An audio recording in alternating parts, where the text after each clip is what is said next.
बिस्मिल्लाहिर्रहमानिर्रहीम, अस्सलाम वालेकुम। आप देख रहे हैं शहजाद मलिक एक्सक्लूसिव। मैं हूं शहजाद मलिक और आज के प्रोग्राम में आप सबको खुशामदीद कहता हूं। नाजरीन, आज की सबसे बड़ी ख़बर ये है कि मनी लॉन्ड्रिंग केस में अदालत ने शहबाज शरीफ और हमज़ा शहबाज शरीफ को बरी करार दे दिया। और इस बात के बारे में आप जानते हैं कि हम इस पे मुसलसल रिपोर्टिंग करते रहे हैं, इस मुकदमे से जुड़ी चीज़ें हमारे पास आती रही हैं। और जैसा कि आप जानते हैं कि ये मुकदमा अपने ही आईओ यानी कि डायरेक्टर ऑफ ये लाहौर जोन डॉक्टर रिजवान को खा चुका था और उनके साथ साथ 2 गवाहों को भी खा चुका था। और करीन के आस यही किया जा सकता था कि एक न एक दिन आके इसकी जो इख्तिताम है वो इसी तरह होगा जो आज अदालत ने किया।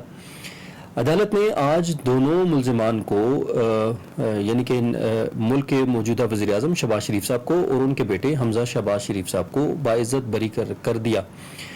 और इसमें हैरत की भी जो है वो एक इंतहा है आज के किस तरीके से मुकदमे बनाए जाते हैं और फिर किस तरीके से मुकदमों को ख़त्म किया जाता है, किस तरीके से लोगों को मुल्ज़िमान पहले बना के पेश किया जाता है, मीडिया ट्रायल किया जाता है और फिर किस तरीके से उन्हीं अदालतों से जहाँ पे वो मुल्ज़िमान बन के खड़े होते हैं, जहाँ पे उनके ऊपर गद्दारी और मनी लॉन्ड्रिंग जैसे बड़े इल्ज़ामात लगते हैं, उन्हीं अदालतों से उनको फिर एक वक्त में आके रिहाई मिल जाती है।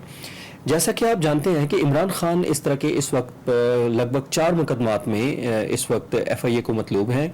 एक मुकदमा उनके दोस्तों के ऊपर कराची में है, एक मुकदमा उनके दोस्तों के ऊपर लाहौर में है और एक मुकदमा डायरेक्टली इमरान खान और उनके साथियों के ऊपर इस्लामाबाद में है, जिसमें आज इस्लामाबाद हाई कोर्ट ने उनको 18 तारीख तक की प्रोटेक्टिव बेल दी। इसी तरह के इल्ज़ामात का सामना शहबाज शरीफ को था, जिन पे आज जिस अदालत ने उनको बरी करा दिया। कुछ दिन पहले शहबाज शरीफ साहब ने कहा था कि हम मुश्किल वक्त से निकल आए हैं, तो आज पता चला कि वो मुश्किल वक्त उनके ऊपर कौन सा था। और नवाज शरीफ के ऊपर जैसा कि आप जानते हैं कि उनकी सज़ाएं जो हैं, जो सुप्रीम कोर्ट ने उनको दी थी नवाज शरीफ को, मरियम को, वो आके एक निचली अदालत ने उनको सेटल कर दिया और उनको बरी कर दिया। और इसी तरह जो इसहाक डार साहब हैं, उनके ऊपर जो मामलात थे वो भी आप देखते हैं, उनके ऊपर भी तमाम मामलात को नैब ने ख़त्म कर दिया और वो इस वक्त प्राइम मिनिस्टर के जहाज़ से पाकिस्तान वापस आए और फिर अभी वो इस वक्त मुल्क के वज़ीर ख़जाना हैं। और ऐन मुमकिन है कि अगर इसहाक डार के साथ अल्ताफ़ हुसैन भी उसी जहाज़ में आ जाते तो शायद इस वक्त गवर्नर या उनको किसी जगह से इलेक्शन लड़वा के CM सिंध लगाने की भी तैयारियां हो जाती हैं। ये भी मुमकिन है इस मुल्क में। और आज ये समझ में आया है कि किस तरीके से ये मुल्क चल रहा है और ये ज़्यादा अब कहना मुनासिब होगा कि मुल्क की हिफाजत का तो हमें पता नहीं है, लेकिन चोरों और डाकुओं की हिफाजत का आज कंफर्म हो गया कि इस मुल्क में उनके हिफाजत करने वाले मौजूद हैं। इस मुल्क की किसी को फ़िक्र है या नहीं है, इस मुल्क की किसी को हिफाजत की कोई परवाह है या नहीं है, या जो इस मुल्क की हिफाजत करने वाले लोग हैं उनको इस मुल्क की फ़िक्र है या नहीं है। लेकिन चोरों की हिफाजत जो है वो की जा रही है और जो है वो बिल्कुल आज नज़र आया है कि जिस तरीके से अदालत ने उनको बरी करार दिया। ज़ाहिर है 4-5 साल आप लगे रहें और उसके बाद आप कहेंगे जी ये जो मुकदमात थे इन पे कोई सब्सटेंस नहीं है। बल्कि मेरी लाहौर में एक सीनियर FIA के एहलकार से बात हुई तो उन्होंने कहा कि मैंने उनसे कहा कि अदालत ने किन ग्राउंड्स के ऊपर जो है वो वज़ीर आज़म शहबाज शरीफ और उनके बेटे हमज़ा को बरी करार दिया। तो उन्होंने एक दिलचस्प जुमला जो है वो मेरे साथ जो है वो बयान किया। उन्होंने कहा जी बाजवा ग्राउंड के ऊपर इनको बरी किया गया है।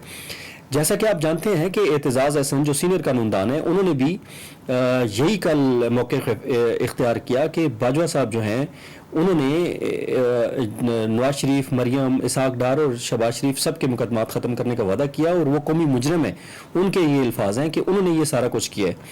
तो आज ये सारी चीज़ें देखने के बाद जो है वो सारा समझ आ रहा है कि चीज़ें कहाँ से हो रही हैं। तो आज ये सारी चीज़ें देखने के बाद जो है वो समझ आई है کہ معاملات کہاں سے ڈیل ہو رہے ہیں. ایک نظم جو ہے وہ سوشل میڈیا پہ چل رہی ہے جو میں آپ کے سامنے بیان کرنا چاہتا ہوں. وہ نظم یہ ہے کہ جسے چاہا گھر سے اٹھا لیا, جسے چاہا ملک سے بھگا دیا, جسے چاہا الیکشن جتوا دیا, جسے چاہا الیکشن ہروا دیا, جسے چاہا غدار بنا دیا, جسے چاہا محب وطن کہلوا دیا, جسے چاہا اہل کروا دیا, جسے چاہا ملک میں بلا لیا, جسے چاہا باعزت بری کروا لیا, جسے چاہا اہل کروا دیا, جسے چاہا نہ اہل کروا دیا. یہ بڑے ہی خفیہ ہیں فیصلے, یہ بڑے شرم کی بات ہے. اس ملک کے ساتھ جو کھلواڑ ہو رہا ہے شاید تاریخ کبھی اس ملک کی حفاظت کرنے والے کو معاف نہ کر پائے. جو چیزیں چل رہی ہیں اس ملک کے ساتھ, جو عدالتیں, جو عدالتی نظام, جو سارا نظام جو چلا رہے ہیں, وہ اس ملک کے ساتھ کیا کرنا چاہ رہے ہیں, وہ اب مزید اس پہ بات کرنے کی ضرورت نہیں. اپنا گردنوا کے لوگوں کا خیال رکھیے گا. اللہ حافظ و ناصر.